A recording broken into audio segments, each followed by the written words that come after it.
The British Army said no, but she did not let that stop her. Let's talk about a total nursing hero that I promise you never learned about in nursing school, Mary Seacole. Born in 1806 in Kingston, Jamaica, she was the daughter of a Caribbean healer and a Scottish Army officer. Her mother ran a lodging house, which also served as a clinic for her to treat her fellow community members when they fell ill. And this sparked a spirit of nursing within Mary from a very early age. In fact, at the age of 12, she started working at the lodge alongside her mother.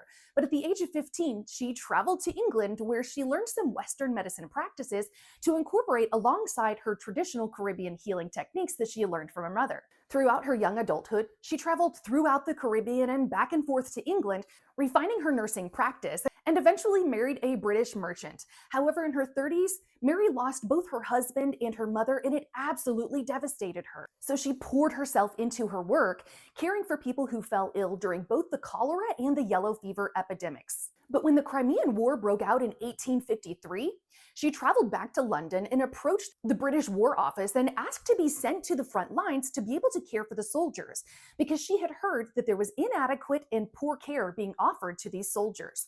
They told her no because of her Caribbean heritage, but she didn't let that stop her. She funded her own trip to the front lines and set up what she called the British Hotel.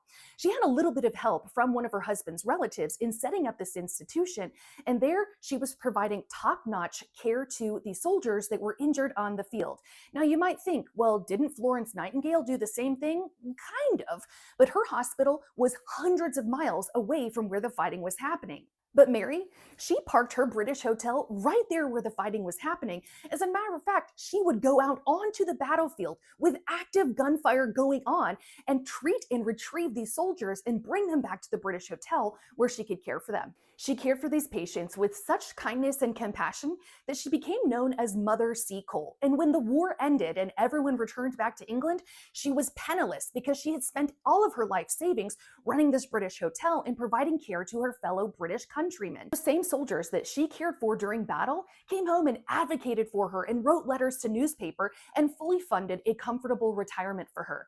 But it wasn't until 150 years later that her work was recognized by the British government, and in 2016, they finally put up a statue honoring her legacy. So Mary, today we honor you. Thank you for inspiring us with your perseverance, and may all of you find that badass within you and be as bold as Mary.